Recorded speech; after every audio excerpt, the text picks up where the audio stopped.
পোশাক শিল্পের উপর ভর করে চলতি অর্থবছরের প্রথমার্ধে চাঙ্গা ছিল রপ্তানি খাত। শীত বাড়ার সঙ্গে সঙ্গে রাজধানীর বিভিন্ন এলাকায় তীব্র গ্যাস সংকট, গ্রাহক দুর্ভোগ চরমে। সিএনজি ফিলিং স্টেশনগুলোতেও অচল অবস্থা। অতিমাত্রায় সার ব্যবহার সহ বিভিন্ন কারণে কমছে মাটির গুণাগুণ, বাড়ছে অ্যাসিডের পরিমাণ। অনেক অঞ্চল ফসল উৎপাদনে অনুপযোগী হয়ে পড়ার আশঙ্কা। এবং শিল্পের অপার সম্ভাবনা থাকার পরও অন্যান্য জেলা থেকে পিছিয়ে সুনামগঞ্জ। হাওর উন্নয়ন বোর্ডের সদর দপ্তর ঢাকায় স্থাপনের সিদ্ধান্তে ক্ষোভ।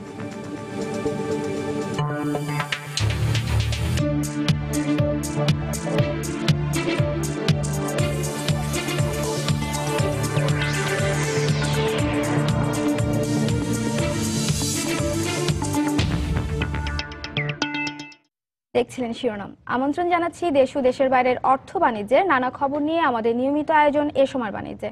আর আপনাদের সঙ্গে আছি আমি নাজিয়া শাকুর।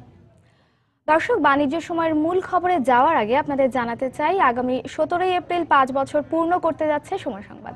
এ উপলক্ষে মাস জুড়ে দর্শকের কাছে অনুষ্ঠানে দেশের প্রতিটি জেলায় যাবে সময় সংবাদের দল। জানবে সময় সংবাদ নিয়ে তাদের মতামত।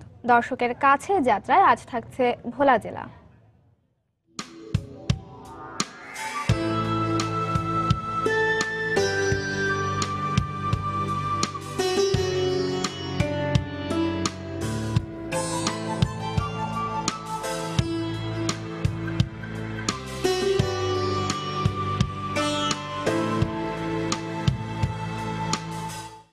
দর্শক, এই মুহূর্তে ভোলার দর্শকদের সঙ্গে আছেন আমাদের সহকর্মী রামিম হাসান। সরাসরি চলে যাচ্ছি সেখানে।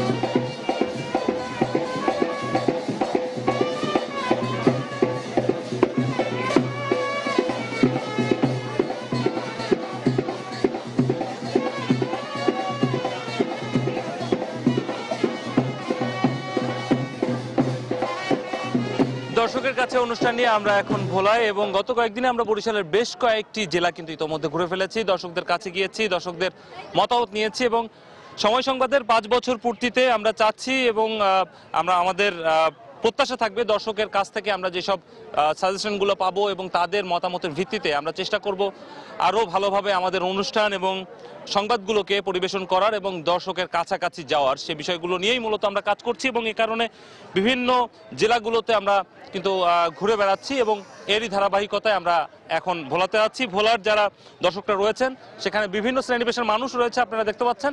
তাদের সঙ্গে আমরা কথা বলবো। প্রথমেই কথা বলবো কয়েকজন সাংবাদিকদের সঙ্গে এবং তাদের কাছ থেকে মূলত আমরা কথা বলবো নিউজের কন্টেন্ট নিয়ে এবং নিউজের বিষয়বস্তুগুলো নিয়ে।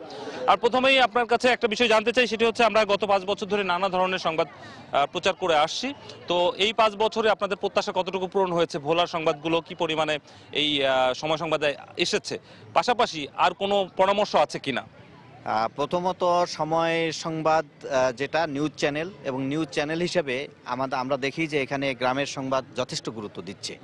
এটা খুব ভালো বিষয় যে আমরা এখন আমাদের ছোটোখাটো সংবাদগুলো এই সংবাদ মাধ্যমে দেখতে পাই।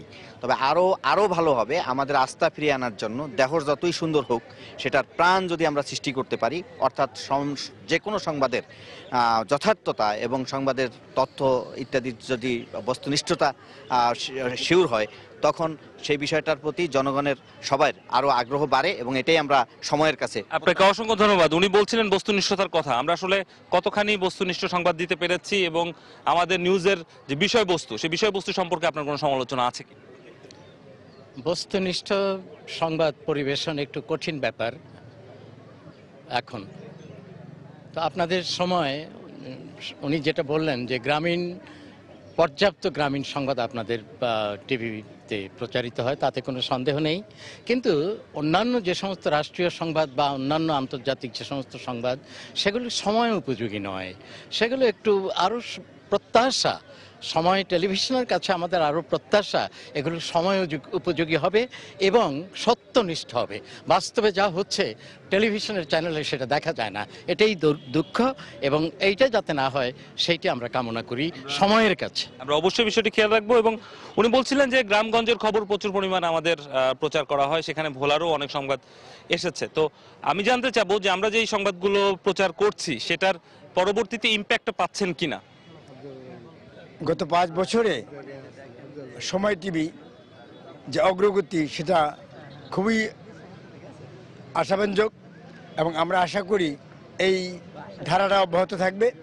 এবং আমাদের গ্রামগঞ্জের যে সংবাদগুলি আসছে ওগুলো খুবই সুন্দর, এবং আমি বিশেষ করে রাতের সময় দেখি। রাতের সময়টা আমার জন্য ভালো লাগছে। আপনার কাছে জানতে চাই সাংবাদিক হিসেবে, সেটি হচ্ছে ইম্প্যাক্টটা পাচ্ছেন কিনা একটা সংবাদ প্রচারের পর, সেটা কাজ হচ্ছে কিনা, যেটার জন্য আমরা সংবাদটা দেখাচ্ছি পরবর্তীতে সেই সুফলটা পাচ্ছেন কিনা সংবাদ কার্যকারিতা। আচ্ছা, হ্যাঁ, কার্যকারিতা হচ্ছে। আমরা মনে করি প্রতিটা সংবাদেরই ফলো আপ হচ্ছে এবং কাজ হচ্ছে, এবং প্রশাসন সেদিকে নজর দিচ্ছে। আপনাকে অসংখ্য ধন্যবাদ। আমরা কথা বলছিলাম এখানে কয়েকজন সাংবাদিকের সঙ্গে, তারা বেশ কিছু বিষয়ে আমাদের সঙ্গে কথা বলেছেন। আমরা এখানে এখন কথা বলবো, চেষ্টা করবো একজন উন্নয়ন কর্মীর সঙ্গে কথা বলতে। আমরা জানতে চাই, এখানে বেশ কয়েকজনের সাথে কথা বললাম, তারা বিষয়টি বলছেন গ্রামগঞ্জের সংবাদে তারা মোটামুটি সন্তুষ্ট, এবং এখানে নিউজের ইম্প্যাক্ট নিয়েও কথা বলেছিলাম। আমি আপনার কাছে জানতে চাবো যে এই উন্নয়ন সহযোগী হিসেবে আমরা কাজ করতে চাই, সেখানে যেসব জায়গাতে উন্নয়নের প্রয়োজন রয়েছে সেসব সংবাদ যখন আমরা দেখাচ্ছি পরবর্তীতে কাজ হচ্ছে কিনা। আসলে গত 5 বছরে আমি যে সময় টিভির সাথে যতক্ষণ ছিলাম, মানে যতক্ষণ দেখতাম, তখন আমার মনে হতো যে এক সময় টিভি পরিপূরকভাবেই আমাদের চাহিদা পূরণ করছে। বর্তমানে সময় টিভি যে প্রতিবাদ শুরু করেছে বিশেষ করে পুলিশের বিরুদ্ধে, আমি মনে করি যে এই ধারা যদি অব্যাহত থাকে তাহলে আমাদের নাগরিক অধিকার ভুলণ্ঠিত হবে না। আমি আপনার এলাকার উন্নয়ন সম্পর্কে জানতে চাই, যে সেখানে যে সংবাদগুলো প্রচার করা হচ্ছে সেখানে সেই ইম্প্যাক্টটা ঠিকভাবে পাচ্ছেন কিনা, আর আরো কোনো উন্নতির জায়গা আছে কিনা, সমালোচনাটা জানতে চাই। আমাদের বিভিন্ন সময় আমার যে জেলা প্রতিনিধি তারা আমাদের বিভিন্ন উন্নয়নমূলক কর্মকাণ্ডগুলো আপনাদের সময় টিভির মাধ্যমে প্রচার করে থাকেন, এবং আমাদের আরও সম্ভাব্য অনেক জিনিস আছে যেখানে পর্যটন কেন্দ্র করার মতনও জায়গা আছে। এগুলো যদি প্রচার করে তাহলে অবশ্যই আমরা মনে করি যে আমরা ভোলাবাসী সুফল পাবো। আপনাকে অসংখ্য ধন্যবাদ। আমরা কথা বলছিলাম, ইতোমধ্যে বেশ কয়েকজনের সঙ্গে কথা বলেছি, এবং তাদের কাছ থেকে বেশ কিছু সাজেশন ইতোমধ্যে আমরা পেয়েছি। আমরা একটু কথা বলবো ভোলার যিনি জেলা প্রশাসক তার সঙ্গে, তিনি এখানে অনেকদিন ধরে আছেন, এবং তার কাছ থেকে জানতে চাবো যে আমরা সময় সংবাদে গত 5 বছরে যে সংবাদগুলো প্রচার করেছি, ভোলা সংবাদ কি পরিমাণে এসেছে, সেটা পর্যাপ্ত কিনা, এবং আমাদের যে এই বিষয়বস্তু সেটাতে আপনার কোনো সমালোচনা আছে কিনা। ধন্যবাদ। আমরা ইতিমধ্যে এই ভোলাকে the queen island of Bengal, অর্থাৎ একটি বাংলাদেশের একটি অন্যতম সুন্দর জায়গা হিসাবে কুইন আইল্যান্ড অফ বেঙ্গল হিসাবে আমরা নামকরণ করেছি। এই সময় টিভি বিগত 5 বছর ধরেই ভোলার উন্নয়নের বিভিন্ন সংবাদ প্রচার করে আসছে, এবং বিভিন্ন ধরনের সংবাদ প্রচারের মাধ্যমে আমাদের বিভিন্ন কাজকর্মের যে অসঙ্গতিগুলো এই সময় টিভির মাধ্যমে আমরা অনেক সময় দেখতে পাচ্ছি এবং তারা ধরিয়ে দিতে পারছে। আমরা আশা করছি এই সময় টিভি ইতিমধ্যে বস্তুনিষ্ঠ সংবাদ পরিবেশনার মাধ্যমে যে জনপ্রিয়তা অর্জন করেছে সেটি অব্যাহত থাকবে, এবং আরও বেশি বেশি সংবাদ ভোলা থেকে জাতীয়ভাবে প্রচারিত হবে, এবং এটি উন্নয়নে ব্যাপক ভূমিকা রাখবে বলে। একটি বিষয় আপনার কাছে আর একটা বিষয় জানতে চাই, এখানে নিউজের ইম্প্যাক্ট নিয়ে কথা বলছিলাম, অনেকেই কথা বলেছেন কিন্তু কেউই আসলে সেভাবে বিষয়গুলো তুলে আনতে পারেননি। আপনার কাছে জানতে চাবো যে খবরগুলো আমরা প্রকাশ করছি বা প্রচার করছি, এর পরবর্তীতে আপনারা সেই অনুযায়ী ব্যবস্থা নেন কিনা। আমরা খবরটি প্রকাশিত হওয়ার পরে আমরা প্রশাসনের পক্ষ থেকে সবসময় সচেষ্ট থাকি যে যদি আমাদের কোথাও কোনো কাজে অসঙ্গতি থাকে, যদি থাকে তাহলে সেই জিনিসগুলো আমরা দ্রুততম সময়ে, যেমন দুর্যোগ দুর্বিপাকে অথবা কোনো একটি ঘটনা ঘটার সাথে সাথে খবর যেভাবে আসে আমরা সেইভাবে আমাদের প্রশাসনিক দৃষ্টিভঙ্গির সাথে ম্যাচ করে আমরা সেইভাবে এটিকে বাস্তবায়ন করার চেষ্টা করি, এবং সবসময় উন্নয়ন কার্যক্রমে এই প্রচার মাধ্যমগুলো গুরুত্বপূর্ণ ভূমিকা রেখে থাকে। সময় টেলিভিশনও সেটি রাখছে। আপনাদেরকে অনেক ধন্যবাদ। অসংখ্য ধন্যবাদ। আমরা কথা বলছিলাম এখানে জেলা প্রশাসকের সঙ্গে, এখানে বেশ কয়েকজন নারী প্রতিনিধি রয়েছেন, তাদের সঙ্গে আমরা একটু কথা বলবো। প্রথমেই যাব আপনার কাছে, সেটি হচ্ছে এই এলাকার শিক্ষা নিয়ে এবং নানা ধরনের সংবাদ বিভিন্ন সময় আমরা প্রচার করে থাকি, তো আসলে আরো কি প্রচার করার আছে বা আমাদের কোনো সীমাবদ্ধতা আছে কিনা। এখানে সংবাদ সময় টিভি যেসব প্রোগ্রামগুলো করতেছে শিক্ষাঙ্গনে, শিক্ষা ব্যবস্থার উপরে, এখানে আরও যথেষ্ট অনেক করতেছে পর্যাপ্ত। আমরা ভবিষ্যতে আরো বেশি বেশি চাই। আপনাকে অসংখ্য ধন্যবাদ। আপনার কাছে জানতে চাবো, আমরা নারী উন্নয়নের জন্য কথা বলি, কাজ করি, তো সেক্ষেত্রে আসলে আমাদের আরো করণীয় কি আছে সংক্ষেপে? নারীরা অনেক অসহায়, ওরা নির্যাতিত। এই নির্যাতিত নারীদের পাশে আমরা দাঁড়াই। আমরা চাই সময় টিভি আমাদের সেই নারীদের ব্যাপারে আরো বেশি প্রচার করুক, তাদের সাথে থাকুক, এটা আমি প্রত্যাশা করি। সময় সংবাদ মানে কেমন ভূমিকা রাখতে পারছে নারী অগ্রগতিতে বা শিক্ষার উন্নয়নে? আপনি যেহেতু একজন শিক্ষক, পাশাপাশি একজন নারী উন্নয়ন কর্মীও। সময় টিভি আমার মনে হয় যে জায়গায় নারীর জন্য কাজ করছে আরেকটু কাজ করা উচিত, বিশেষ করে শিক্ষাঙ্গনগুলোতে। শিক্ষাঙ্গনগুলোর ফোকাসটা একটু বেশি হওয়া উচিত, এজন্য যে শিক্ষা প্রতিষ্ঠানগুলো যাতে আরো বেশি কম্পিটিটিভ হতে পারে। আপনাকে অসংখ্য ধন্যবাদ। আমরা এখন একজনের সঙ্গে কথা বলবো। আপনার কাছে একটু ভিন্ন বিষয় জানতে চাই। আমাদের উপস্থাপনা শৈলীটা কিন্তু আমরা চেষ্টা করি একটু অন্যভাবে করার, একটু ভিন্নভাবে করার। তো সেক্ষেত্রে আমাদের অনুষ্ঠানের এই যে প্রেজেন্টেশন, সেটা নিয়ে আপনার কোনো সমালোচনা আছে কি? ধন্যবাদ আপনাকে। সমালোচনা তো থাকবেই, আসলে সমালোচনা না হলে আমার মনে হয় সামনের দিকে এগিয়ে যাওয়া যায় না। তবে নিঃসন্দেহে এই উদ্যোগটি একটু ডিফারেন্ট অন্যান্য চ্যানেলের চাইতে। সময় টেলিভিশন খুললেই আমরা দেখি এক ঝাঁক তরুণ তরুণীর সমারোহ এবং একটু ভিন্নভাবে সাদা মাটাভাবে উপস্থাপন, এটা নিঃসন্দেহে সুন্দর।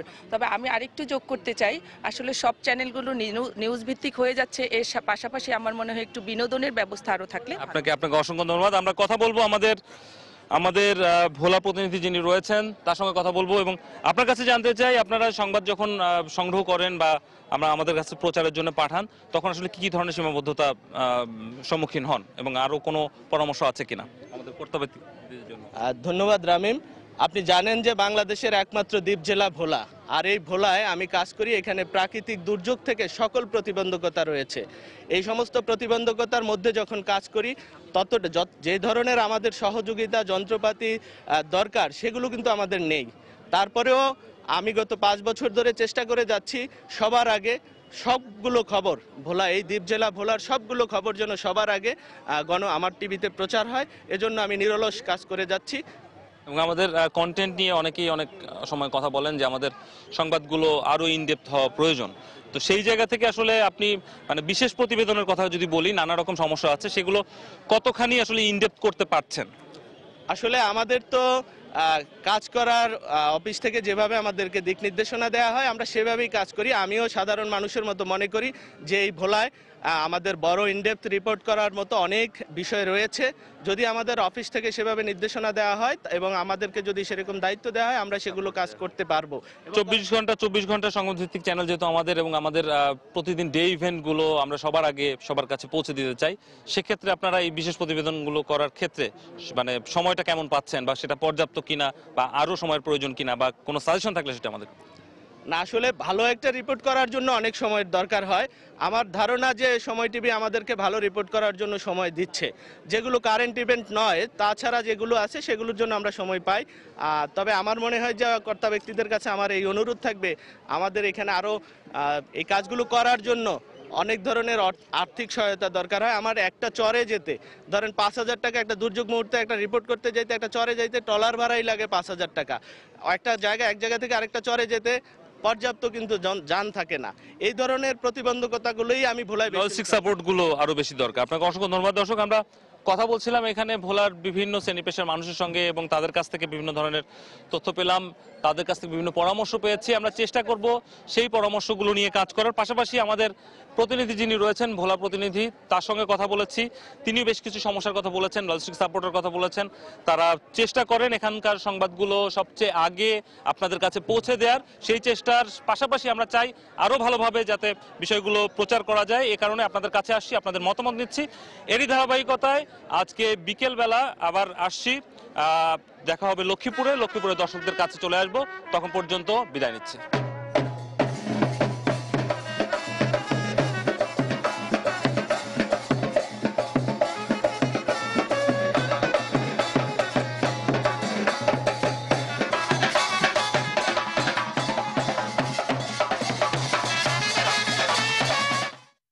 দর্শক, সহকর্মী রামিম হাসানের মাধ্যমে আমরা জানছিলাম ভোলা জেলার দর্শকদের মতামত। তারা জানাচ্ছিলেন সময় সংবাদ সম্পর্কে তাদের নানা মতামত। পরের খবরে যাচ্ছি। 8 দিন ধরে দেশের 37টি পাবলিক বিশ্ববিদ্যালয়ে চলছে শিক্ষকদের কর্মবিরতি।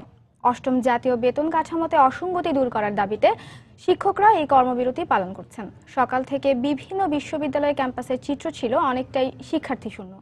শ্রেণীকক্ষ, লাইব্রেরি সহ শিক্ষক রুমে আজও তালা ঝুলতে দেখা যায়।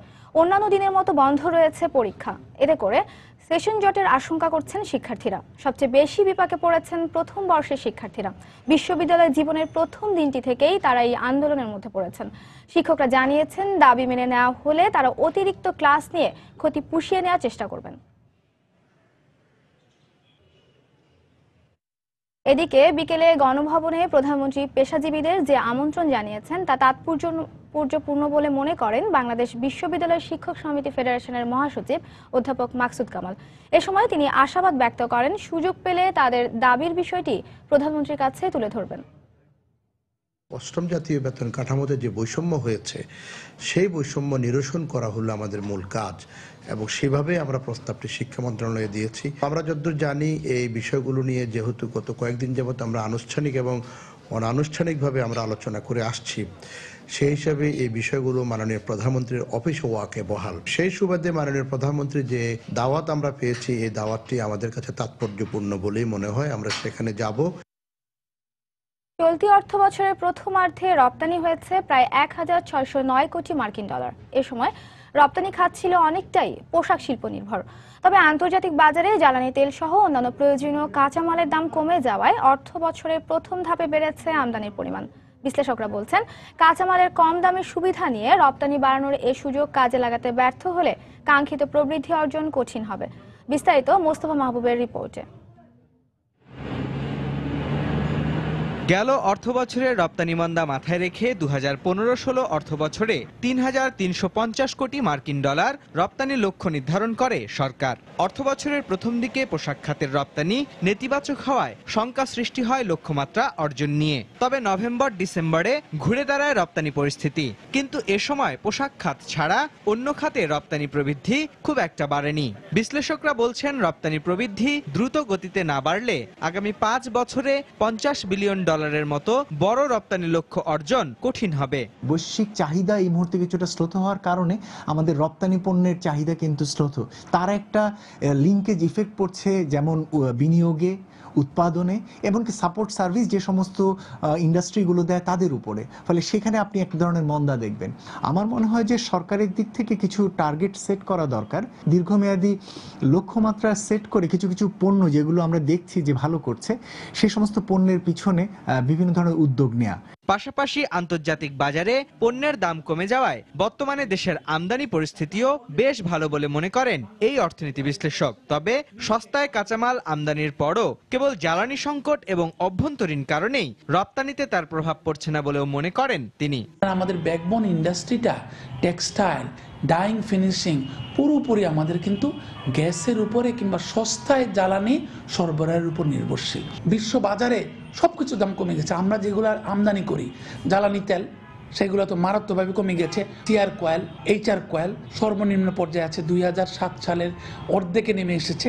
7% বা তার বেশি প্রবৃদ্ধি অর্জনে রপ্তানিমুখী শিল্পে নতুন নতুন বিনিয়োগ বাড়ানোর পাশাপাশি রপ্তানি পণ্যের বহুমুখীকরণ এবং নতুন বাজার সৃষ্টিতে সরকারকে আরও মনোযোগী হতে পরামর্শ দিলেন বিশ্লেষকরা। মোস্তফা মাহবুব, সময় সংবাদ, ঢাকা। রাজধানীতে বিভিন্ন আবাসিক এলাকায় আবারও তীব্র হয়ে উঠেছে গ্যাস সংকট। গ্যাসের সরবরাহ স্বাভাবিক হতে কোনো এলাকায় দুপুর, আবার কোনো এলাকায় রাত পর্যন্ত গড়ায়। বাধ্য হয়ে কেউ ব্যবহার করছেন মাটির চুলা, আবার কেউ বা সিলিন্ডার গ্যাস। বিস্তারিত সাইফুল ইসলাম জুয়েলের রিপোর্টে। সকালে গ্যাস জায়গায় কেউ রান্না করতে পারে, কেউ রান্না করতে পারে না। আবার 3টা বাজে আসে বা 3:30 বাজে আসে, তখন রান্না করবো, তখন খাইবো। এবার না খাওয়াই থাকবো, আর না এমনি তো সন্ধ্যাবেলাও জায়গা গ্যাস।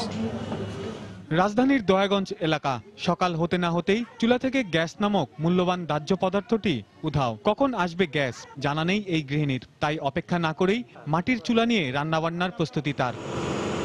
একই অবস্থা দেখা গেল এই এলাকার সিএনজি ফিলিং স্টেশনগুলোতেও। গ্যাসের চাপ কম থাকার কারণে অনেক সময় স্টেশন বন্ধ রাখতে হয় বলে জানান ফিলিং কর্মকর্তা। যখন আমরা মেশিনই চালাতে পারছি না গ্যাসের প্রেশার লো থাকার কারণে, তখন আমাদেরকে স্টেশনটা বন্ধ রাখতে হয়, এছাড়া কোনো উপায় নেই। তবে ব্যতিক্রম দয়াগঞ্জের ঢালাই কারখানাগুলো। এখানে সবসময় গ্যাসের সরবরাহ পর্যাপ্ত বলে জানান কারখানার কর্মচারীরা। পূর্ব রামপুরা এই এলাকাতে দীর্ঘদিন ধরেই প্রকট গ্যাস সংকট। এ ব্যাপারে বিভিন্ন সময় অভিযোগ করেও সমাধান পাননি এলাকার বাসিন্দারা। টাকা নিচ্ছে অথচ আমাদের গ্যাসও পাচ্ছি না, আবার এদিক দিয়ে সিলিন্ডারের টাকাও আমাদের খরচ করতে হচ্ছে। এত কিছুর পরে আমরা কিভাবে বাঁচবো? ভিআইপি এরিয়াতে 24 ঘন্টা থাকে, আমাদের এরিয়াতে 24 ঘন্টা জায়গায় 4 ঘন্টাও থাকে না। তো আমরা কি করব এখন? তাহলে আমরা গ্যাস বিল দেওয়া বন্ধ করে দিই। এদিকে একই এলাকার সিএনজি স্টেশনগুলোতে ছিল পর্যাপ্ত গ্যাসের চাপ। জানা গেল ভিন্ন তথ্য। আলাদা গ্যাসের সরবরাহ লাইন থাকার কারণে সমস্যা হয় না বলে জানান স্টেশন কর্মকর্তা। গ্যাসের যে ডিস্ট্রিবিউট করে পাইপলাইনটা একটু আলাদা আছে। হয়তো ওই যে লাইনটা গেছে সেই লাইনে প্রেসার কম, হয়তো আমাদের লাইনটা একটু প্রেসার বেশি। গোটা রাজধানীতে তিতাস গ্যাস কোম্পানি প্রায় 150 কোটি ঘনফুট গ্যাস সরবরাহ করে থাকে। শীতকালীন সময়ে এ চাহিদা কিছুটা বেড়ে গেলেও গ্যাসের লাইনে উপচাপ জমে থাকার কারণে সংকট প্রকট আকার ধারণ করে। তবে চলতি মৌসুমে শীতের প্রভাব কম থাকার ফলেও রাজধানীর বিভিন্ন এলাকায় রয়েছে গ্যাস সংকট। এ ব্যাপারে তিতাস গ্যাস কোম্পানির সাথে বারবার যোগাযোগ করেও কৃত্রিম এই সংকটের কারণ জানা যায়নি। সাইফুল ইসলাম জুয়েল, সময় সংবাদ, ঢাকা।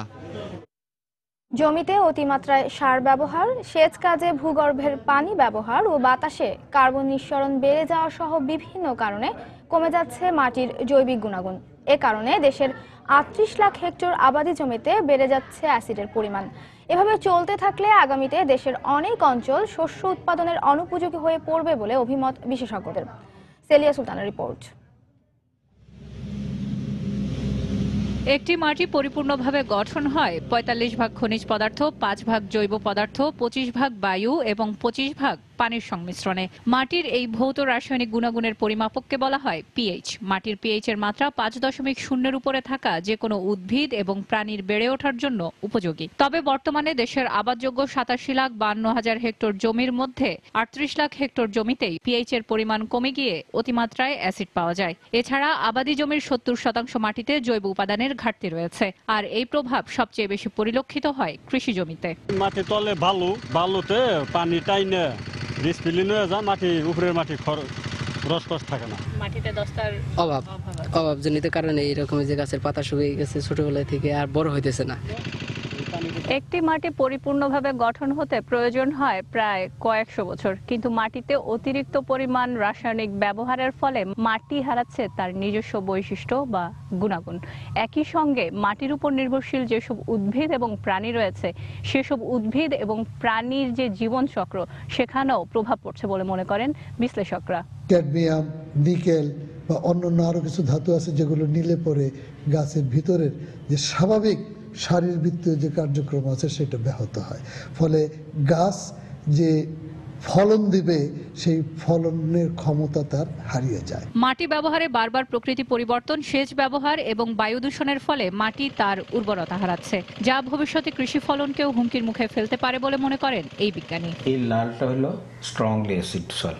এটা কোন সালে দেখেন? 1988 সালে উত্তরের উপজেলার কথা বলতে। এটা হলো 2015 সালে আমরা করছি। এখানে দেখেন পুরোটাই স্ট্রংলি অ্যাসিডিক হয়ে গেছে। এটা কি আমাদের জন্য কোনো ধরনের অবশ্যই আমাদের জন্য ক্ষতিকর। বাংলাদেশে এখন যদি বলেন আমার কৃষি ব্যবস্থার মধ্যে চ্যালেঞ্জের জায়গাটা হলো সয়েল অ্যাসিডিটি। সেলিয়া সুলতানা, সময় সংবাদ, মানিকগঞ্জ। সাভারের হেমায়েতপুরে ট্যানারি শিল্প নগরীতে কারখানা স্থানান্তরের বিষয়ে 80টি প্রতিষ্ঠানকে উকিল নোটিশ পাঠিয়েছে শিল্প মন্ত্রণালয়। বাকি ট্যানারিগুলোকে আগামী 2-1 দিনের মধ্যেই নোটিশ পাঠানো হবে। বিষয়টি সময় সংবাদকে নিশ্চিত করেছেন প্রকল্প পরিচালক আব্দুল কাইয়ুম। শনিবার প্রথম ধাপে 25টি ট্যানারিকে নোটিশ পাঠানো হয়েছে। গত 13ই জানুয়ারি এক অনুষ্ঠানে নির্দিষ্ট সময়ের মধ্যে ট্যানারি স্থানান্তরে ব্যর্থ হলে উকিল নোটিশ পাঠানোর ঘোষণা দেন শিল্পমন্ত্রী। ওই দিন দুপুর 2টায় কারখানা স্থানান্তরের বিষয়ে শিল্পমন্ত্রীর দেয়া 72 ঘন্টার আলটিমেটাম শেষ হয়। মিঠা পানির মাছের অন্যতম প্রধান আধার, খনিজ সম্পদ এবং পর্যটন শিল্পের অপার সম্ভাবনা থাকার পরও অন্যান্য জেলা থেকে পিছিয়ে রয়েছে সুনামগঞ্জ। জেলায় দেশের হাওরের 75 ভাগের অবস্থান বিবেচনায় সুনামগঞ্জে হাওর উন্নয়ন বোর্ডের সদর দপ্তর স্থাপনের ঘোষণা দেন প্রধানমন্ত্রী। কিন্তু হাওর উন্নয়ন বোর্ডের সদর দপ্তর সম্প্রতি ঢাকায় স্থাপনের সিদ্ধান্তে ক্ষোভ দেখা দিয়েছে হাওরবাসীর মধ্যে। সুনামগঞ্জ প্রতিনিধি হিমাদ্রি শেখর ভদ্রকে সাথে নিয়ে ইকরামুল কবিরের রিপোর্ট। ক্যামেরায় ছিলেন দিগেন সিং। সুনামগঞ্জের হাওর অঞ্চলের প্রায় ২০ লাখ মানুষের জীবনযাত্রার মান উন্নয়নে ১৯৮৫ সালে জাল জার জলাতার স্লোগানে গণসচেতনতা সৃষ্টির লক্ষ্যে ভাসান পানি আন্দোলন গড়ে তোলা হয়। এই আন্দোলনের মাধ্যমে হাওরবাসীরা ওয়াটার লর্ডের কাছে জিম্মি না থেকে জলজীবীদের কাছে হাওরের অধিকার ফিরিয়ে দেওয়ার দাবি জানান। সুনামগঞ্জের বিভিন্ন উপজেলায় মৎস্য সমবায় সমিতি আছে, এরা অনেকটাই নামে মাত্র। বড় বড় মহাজন যারা টাকার মালিক, ওয়াটার লর্ড হিসাবে যাদেরকে চিনি, মূল লভ্যাংশটাই কিন্তু তাদের পকেটে চলে যাচ্ছে। দীর্ঘ আন্দোলনের পর ২০১০ সালে প্রধানমন্ত্রী শেখ হাসিনা সুনামগঞ্জে এক জনসভায় হাওর উন্নয়ন বোর্ডের সদর দপ্তর সুনামগঞ্জে স্থাপনের ঘোষণা দেন। এই ঘোষণার পর ২০১৩ সালে সুনামগঞ্জ শহরে বোর্ডের ভবন নির্মাণের কাজ শেষ হয়। কিন্তু গত বছরের শেষের দিকে বাংলাদেশ হাওর ও জলাভূমি উন্নয়ন অধিদপ্তর করে ঢাকায় এর সদর দপ্তর স্থাপনের উদ্যোগ নেয় সরকার। এতে ক্ষোভ দেখা দেয়। হাওরের জীবন জীবিকা পর্যবেক্ষণ করতে হবে হাওরে থেকে, আর এটা ঢাকায় বসে করলে ওই কাগজে কলমে হবে। সুনামগঞ্জবাসী আমরা আন্দোলনে নামবো, আমরা হাওর উন্নয়নের বোর্ড সুনামগঞ্জ স্থাপন করার জোর দাবি জানাচ্ছি। সরকার ২০০০ সালে টাঙ্গুয়ার হাওরকে আন্তর্জাতিক রামসার এলাকা হিসেবে ঘোষণা করে। এই প্রকল্পের কর্মকর্তারাও হাওরবাসীর সেবা দোরগোড়ায় পৌঁছে দিতে হাওর উন্নয়ন বোর্ডের অফিস সুনামগঞ্জে স্থাপনের দাবি জানান। হাওরের যে উন্নয়নমূলক কাজগুলো হবে সেই কাজগুলো যাতে নিবিড়ভাবে করা যায়, সেজন্য অধিদপ্তরটা যদি সুনামগঞ্জে হয় তাহলে কার্যক্রমগুলো ভালোভাবে চলবে এবং এর সেবার মানটাও উন্নয়ন হবে। সুনামগঞ্জে ছোট বড় হাওরের সংখ্যা ৬০০-র মতো। ইকরামুল কবির, সময় সংবাদ, সিলেট। ঢাকা আন্তর্জাতিক বাণিজ্য মেলায় জমে উঠেছে পোশাকের বেচাকেনা। এক্সক্লুসিভ কালেকশন ও ব্যতিক্রমী ডিজাইনের জন্য নারী উদ্যোক্তাদের তৈরি হাতের কাজের বুটিক্সের 3 পিস বেশি চলছে। তবে নতুনত্ব বা না থাকায় লোভনীয় অফার দিয়েও ক্রেতা টানতে পারছে না সাধারণ ফেব্রিক্স স্টল। এদিকে শীতকাল হওয়ায় মেলায় ছেলেদের ব্লেজার ও কোটের বিক্রি বেড়েছে। বিস্তারিত জানাচ্ছেন হাজেরা শিবলি। সাধারণত দৈনন্দিন পোশাকের কেনাকাটার ক্ষেত্রে নিউ মার্কেট গাউসিয়ায় রাজধানী নারীদের ভরসা। তবে উৎসব ও অনুষ্ঠানে চাই কারুকাজ করা বৈচিত্র্যময় ডিজাইনের পোশাক। তাই ব্যতিক্রমী পোশাকের খোঁজে বাণিজ্য মেলায় ক্রেতারা বিভিন্ন অঞ্চলের নারী উদ্যোক্তাদের পণ্য বিক্রির জন্য তৈরি জয়িতা ফাউন্ডেশনের প্যাভিলিয়নে ভিড় করছেন। টাইডাই, ব্লক, বাটিক সবকিছুই অ্যাভেলেবেল আমাদের এখানে। খুব ভালো রেসপন্স পাচ্ছি। প্রতিবারই জয়িতা থেকে প্রোডাক্টস কেনা হয়, এবারও কিনতে আসছি। আর ডিজাইনগুলো একটু আপগ্রেডেড। অ্যাপ্লিকের উপরে 3 পিস দেখছি, তারপরে ব্লকের 3 পিস দেখছি। হাতের কাজের জিনিসগুলো দেখা যাচ্ছে যে এগুলো আমাদের ফেস্টিভ্যালের সাথে যায়। আমাদের যে প্রোগ্রামগুলো হয় 21 ফেব্রুয়ারি আছে, বৈশাখ আছে। মেলার প্রায় অর্ধেক সময় পেরিয়ে গেছে, তাই বিক্রয় লক্ষ্যমাত্রা অর্জনে পোশাকে দেয়া হচ্ছে মূল্য ছাড়। তবে কাপড় ও ডিজাইন গতানুগতিক হওয়ায় খুব একটা ক্রেতা টানতে পারছে না স্থানীয় পোশাক প্রস্তুতকারকদের স্টলগুলো। এই দোকানে 3টা একসাথে ছাড় পেয়েছি, ওই হিসেবে 3টা একসাথে কিনে ফেলেছি। আমাদের হাতে কাজে 2 পিসগুলো এখন আমরা দিচ্ছি 12 করে ছিল, এখন আমরা 1000 করে দিচ্ছি। আর অ্যাপ্লিকগুলো আমাদের 2 করে, এখন লাস্ট আমরা 1800 করে দিচ্ছি। আমাদের বিশেষ আকর্ষণ 3 সেট 3 পিস 599 টাকা, যা সচরাচর মার্কেটে পাওয়া যাচ্ছে না। আর অন্যান্য বছরের তুলনায় আমাদের বেচাকেনার অবস্থা খুব একটা খারাপ। অন্যদিকে শীত মৌসুম হওয়ায় ছেলেদের ব্লেজার ও কোটির বিক্রি বেশ ভালো, বিশেষ করে মোদি কোটির কাটতি বেশি। মোদি কোটি এটা আমার কিনলাম, অনেক সুন্দর লাগলো, যার জন্য কিনলাম। বাবার জন্য ব্লেজার দেখছি, দাম মোটামুটি রিজনেবল, পছন্দ হলে নিব। যেহেতু শীতকাল, মোদিটাই আমাদের বেশি চলতেছে, আর প্রিন্স কোট যেগুলো সেগুলোই বেশি চলতেছে আমাদের। তাছাড়া রেঞ্জও রিজনেবল আমাদের। স্টল মালিকদের আশা মেলার শেষ দিকে বিক্রি আরো বাড়বে। হাজেরা শিউলি, সময় সংবাদ, ঢাকা। দর্শক, 21তম ঢাকা আন্তর্জাতিক বাণিজ্য মেলার 18তম দিন আজ। এই মুহূর্তে রাজধানীর শেরেবাংলা নগরে মেলা প্রাঙ্গণে রয়েছেন সহকর্মী কামরুল হাসান সবুজ। বিস্তারিত জানতে সরাসরি চলে যাচ্ছি তার কাছে। ঢাকা আন্তর্জাতিক বাণিজ্য মেলার আজকে 18তম দিন। তো 18তম দিন সকালবেলায় প্রতিদিন যে কর্মদিবস যে দিনগুলো আছে, প্রতিদিনের কর্মদিবসের মতো কিন্তু আজকেও সকালবেলা দর্শনার্থীর ভিড় কিন্তু এখনো হয়নি। অর্থাৎ দর্শনার্থীরা আসছে, সবেমাত্র দর্শনার্থীরা আসছে। দোকান বিক্রেতারাও তাদের পণ্য পোস্টার সাজাচ্ছেন। এইভাবেই কিন্তু সকালটা শুরু হয়েছে প্রায় ঘন্টা দেড়েক আগে। তো আমরা বাণিজ্য মেলার বিভিন্ন প্রান্ত ঘুরে আজকে কিছু নতুন প্রোডাক্টের কথা জানাতে চাই দর্শনার্থীদের দর্শকদের, তা হলো যে আমাদের দেশের কিন্তু যে কর্মব্যস্ততার মাঝখানে কিন্তু জনপ্রিয় হচ্ছে ক্রমেই সেটা হচ্ছে যে ফ্রোজেন ফুডস অর্থাৎ হিমায়িত খাদ্য পণ্য, এবং এর সাথে কিন্তু যে প্রসেসড ফুড যেগুলো আমাদের বেশ বিশ্ববাজারে অর্থাৎ আন্তর্জাতিক বাজারেও চাহিদা আছে সেগুলো কিন্তু বেশ এই মেলাতে বেশ সাড়া জাগেছে এবং দর্শনার্থীরা তারা কিন্তু দেখে শুনে সব কিনছে। এবং এই বিশেষ করে যে প্রসেসড ফুডগুলোর মধ্যে প্রক্রিয়াজাত খাদ্যপণ্যের মধ্যে কিন্তু মশলার যে আইটেমগুলো আছে সেগুলো কিন্তু একটু বেশি কিনছেন, অর্থাৎ যেহেতু এই মেলাতে কিন্তু সকালবেলায় আসেন গৃহস্থলী কাজের সাথে যারা যুক্ত তারা আসেন, তারা কিন্তু এই মশলা জাতীয় পণ্যগুলো বেশি কিনছেন। এর সাথে যে বিভিন্ন ধরনের হিমায়িত খাদ্যপণ্য সেগুলো কিন্তু বেশ চলছে, এগুলো চিকেন বা ফিশ বা এগ দিয়ে যেগুলো পণ্য তৈরি করা হয় প্রস্তুত করা হয় সেগুলো কিন্তু বেশ চলছে।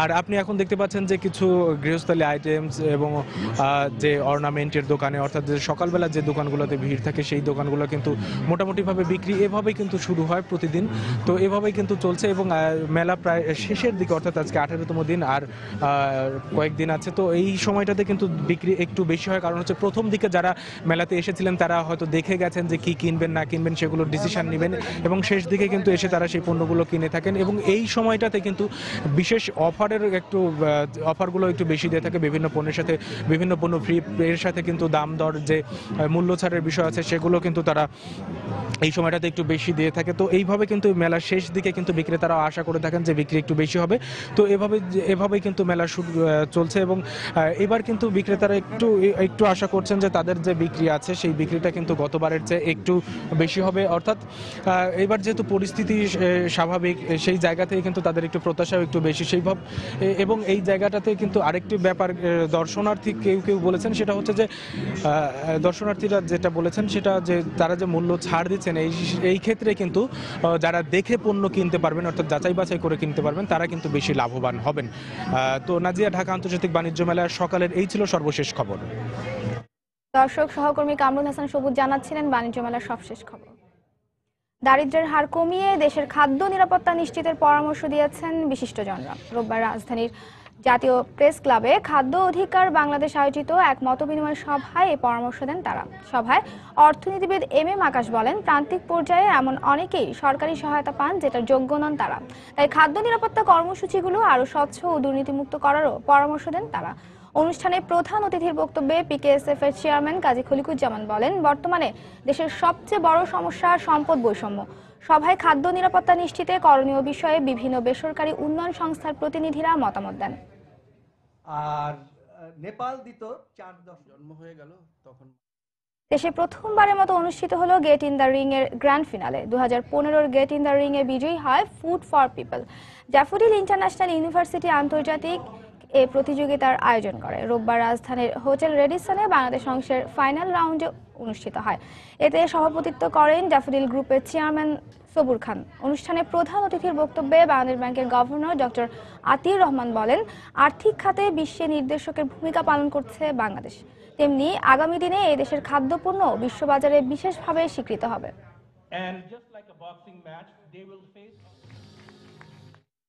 মাগুরার সৈয়দ আতর আলী রোডে মার্সেল ব্র্যান্ডের এক্সক্লুসিভ শোরুম ফাতেমা এন্টারপ্রাইজের উদ্বোধন করা হয়েছে। এই শোরুমে সর্বাধুনিক প্রযুক্তিতে তৈরি মার্সেল ব্র্যান্ডের ইলেকট্রনিক্স, অটোমোবাইল ও হোম অ্যাপ্লায়েন্স সামগ্রী পাওয়া যাচ্ছে। শোরুমটির উদ্বোধন করেন মার্সেল ব্র্যান্ডের অ্যাম্বাসেডর চিত্রনায়ক আমিন খান।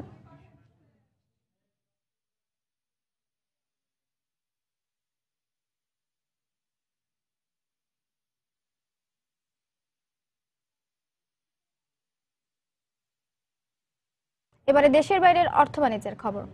ইরানের উপর থেকে অর্থনৈতিক নিষেধাজ্ঞা তুলে নেওয়ার পর জ্বালানি তেলের দরপতন অব্যাহত থাকার আশঙ্কায় আরও অস্থির হয়ে উঠেছে বিশ্বের শেয়ার বাজার।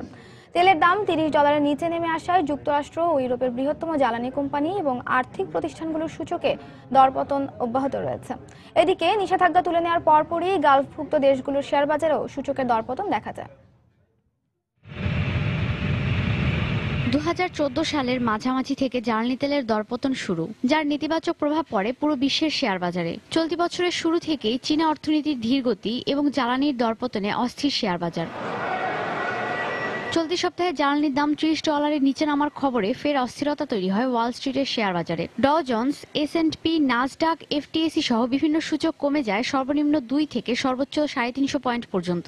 একই অবস্থার সম্মুখীন হয় ব্রিটেন, জার্মানি, চীন, জাপান সহ সমগ্র ইউরোপ এবং এশিয়ার শেয়ার বাজার। সবচেয়ে বেশি সূচকের দরপতন দেখা যায় জ্বালানি কোম্পানিগুলোর শেয়ারে, কমে প্রযুক্তি প্রতিষ্ঠানগুলোর সূচকও। শেয়ার বাজার এখন নিঃসন্দেহে বিপজ্জনক অবস্থায় রয়েছে। জ্বালানির দরপতন, যুক্তরাষ্ট্রের শেয়ার বাজার কিংবা চীনের অর্থনীতি ধীরগতি, সবকিছুতেই অনিশ্চয়তা কাজ করছে। বিশ্ব হয়তো আবার মন্দার মুখে পড়তে যাচ্ছে। এ অবস্থায় ইরানের ওপর থেকে পশ্চিমা নিষেধাজ্ঞা তুলে নেওয়ার পর জ্বালানির দাম আরও কমার আতঙ্কে অস্থির হয়ে ওঠে শেয়ার বাজার। সোমবার সকালেও অব্যাহত থাকে সূচকের দরপতন। একে বিশ্ব পুঁজিবাজারের জন্য ভয়াবহ হুমকি হিসেবে দেখছেন বিশ্লেষকরা।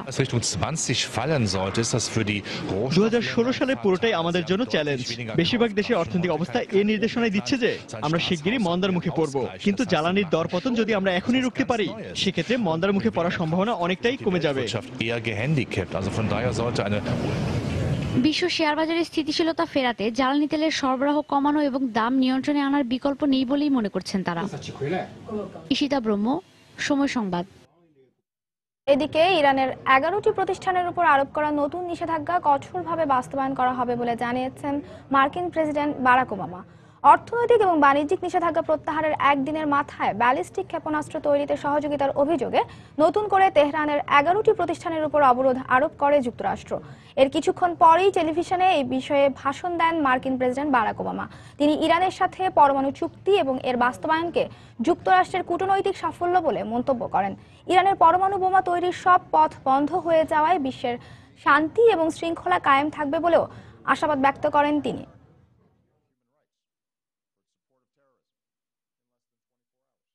Several Americans unjustly detained by Iran are finally coming home. পরমাণু চুক্তি সাধারণ ইরানিদের জন্য একটি বড় পাওনা। তাদের সামনে বহু সম্ভাবনার দ্বার খুলে গেল এতে, আর ইরানের সরকার পেল একটি নতুন ভবিষ্যৎ। তবে মানবাধিকার লঙ্ঘন, সন্ত্রাসবাদকে সমর্থন জানানো এবং ব্যালিস্টিক ক্ষেপণাস্ত্র পরিকল্পনার জন্য আমরা এখনো ইরানের ওপর কিছু নিষেধাজ্ঞা বলবৎ রেখেছি, আর আমরা তা কঠোরভাবে বাস্তবায়ন করব। এশিয়ান ইনফ্রাস্ট্রাকচার ইনভেস্টমেন্ট ব্যাংক AIIBর তহবিলে আরও $5 কোটি বিনিয়োগ করবে চীন। শনিবার বেইজিংয়ে এই ব্যাংকের উদ্বোধনী অনুষ্ঠানে অতিরিক্ত এই বিনিয়োগের কথা জানান দেশটির প্রেসিডেন্ট শি জিনপিং। অনুষ্ঠানে ব্যাংকের নতুন প্রেসিডেন্ট জিন লিকুন বলেন, সবার সহযোগিতায় অন্য ব্যাংকগুলোর তুলনায় বেশ ভালো সূচনা হয়েছে এই ব্যাংকের, তাই প্রতিদ্বন্দ্বী এডিবি ও বিশ্ব ব্যাংকের চেয়ে এর সফলতাও বেশি থাকবে। মূলত জ্বালানি, পরিবহন এবং এশিয়ার গ্রামাঞ্চলের অবকাঠামো উন্নয়নে এই ব্যাংক কাজ করবে।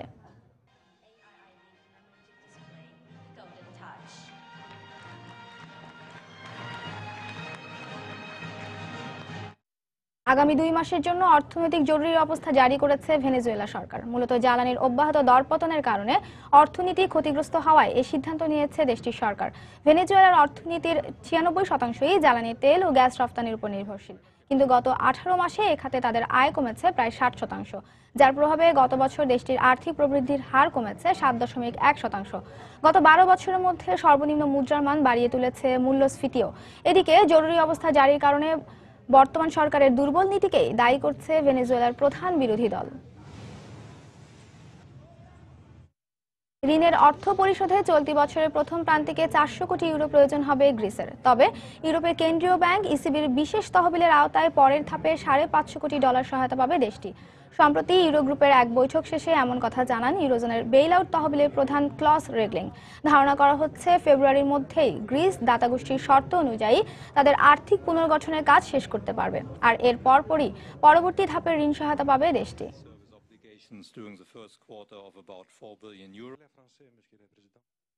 জ্বালানি তেলের দাম কমায় রাশিয়ার চলতি বাজেটে 3 ট্রিলিয়ন রুবল ঘাটতি দেখা দেবে বলে জানিয়েছেন দেশটির অর্থমন্ত্রী অ্যান্টন সিলুয়ানোভ। সম্প্রতি এক টেলিভিশন সাক্ষাৎকারে তিনি বলেন, জ্বালানির দাম $50 ধরে বাজেট ঘোষণা করা হয়েছিল, কিন্তু তেলের দর কমতে কমতে $30-এরও নিচে নেমে আসায় বিপাকে পড়েছে সরকার। এই ঘাটতি কমাতে দেশটির জাতীয় সম্পত্তি তহবিলের সহায়তা নিতে হতে পারে বলেও জানান রুশ অর্থমন্ত্রী। বিশ্বব্যাপী 269টি স্টোর বন্ধের ঘোষণা দিয়েছে মার্কিন চেইন শপ জায়ান্ট ওয়ালমার্ট। প্রতিদ্বন্দ্বী অনলাইন চেইন শপ অ্যামাজনের সঙ্গে প্রতিযোগিতায় টিকতে না পেরে এমন সিদ্ধান্ত নিয়েছে প্রতিষ্ঠানটি। যুক্তরাষ্ট্রের রিটেল ফেডারেশনের তথ্য মতে গত বছরের নভেম্বরে ওয়ালমার্টের বিক্রি কিছুটা বাড়লেও ডিসেম্বরে তা কমে যায়। এমনকি ডিসকাউন্ট ঘোষণা করেও ক্রেতাদের দৃষ্টি আকর্ষণ করা যাচ্ছে না। আর তারই অংশ হিসেবে ব্যবসা গুটিয়ে আনছে প্রতিষ্ঠানটি। এর ফলে বিশ্বব্যাপী 16,000 কর্মী ছাঁটাই করা হবে। এদিকে এই খবরে পুঁজিবাজারে দর হারিয়েছে প্রতিষ্ঠানটির share. Some U.S. manufacturers have had a tough time finding raw materials and components also made here. Cindy Marsiglia.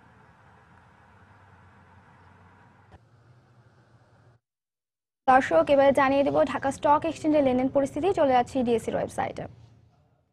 গতকাল আমরা সূচকের মিশ্র প্রবণতার মধ্য দিয়ে লেনদেন শেষ হতে দেখেছি ঢাকার প্রধান শেয়ার বাজার ডিএসসিতে। আজও আমরা সেই অবস্থায় দেখতে পাচ্ছি সূচকের উঠানামার মধ্য দিয়ে সপ্তাহের দ্বিতীয় কার্যদিবসের লেনদেন চলছে। এই মুহূর্তে ডিএসসিএক্স প্রধান সূচকে ইতিবাচক প্রবণতা দেখা যাচ্ছে, 4 পয়েন্ট বেড়ে রয়েছে 4,679 পয়েন্ট। ডিএসসিএস সরিয়ে ভিত্তিক প্রতিষ্ঠানগুলোর শেয়ারের সূচক রয়েছে 1,119 পয়েন্ট এবং নেতিবাচক প্রবণতা দেখতে পাচ্ছি আমরা ডিএস30তে।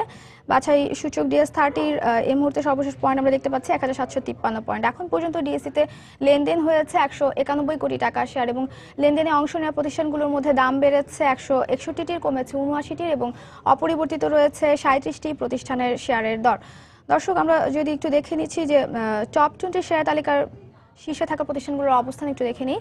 শুরুতে রয়েছে জিপিএইচ ইস্পাত প্রতিষ্ঠানটির সবশেষ দাম আমরা দেখতে পাচ্ছি 54 টাকা 30 পয়সা, যা গতকাল ছিল 51 টাকা 30 পয়সা। ইমারল অয়েল জ্বালানি খাতের এই প্রতিষ্ঠানটি টপ 20 শেয়ার তালিকার দ্বিতীয় অবস্থানে রয়েছে। সবশেষ দাম আমরা এখন পর্যন্ত দেখতে পাচ্ছি 67 টাকা 20 পয়সা। আজ সর্বোচ্চ দাম উঠেছিল 70 টাকা 50 পয়সা পর্যন্ত, আর গতকাল লেনদেন শেষ হয়েছিল 69 টাকা 90 পয়সার মধ্য দিয়ে। আর তৃতীয় অবস্থানে আরেকটি জ্বালানি খাতের প্রতিষ্ঠান আমরা দেখতে পাচ্ছি সাইফ পাওয়ার।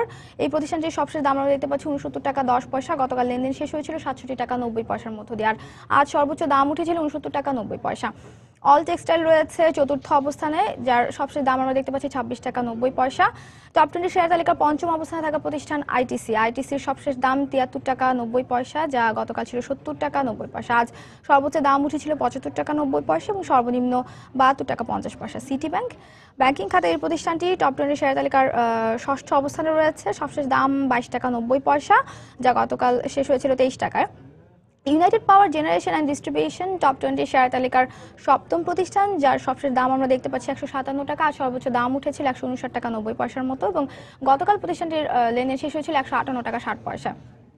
ইউনাইটেড এয়ার অষ্টম অবস্থানে রয়েছে টপ 20 শেয়ার তালিকার, যার সবশেষ দাম 7 টাকা 80 পয়সা।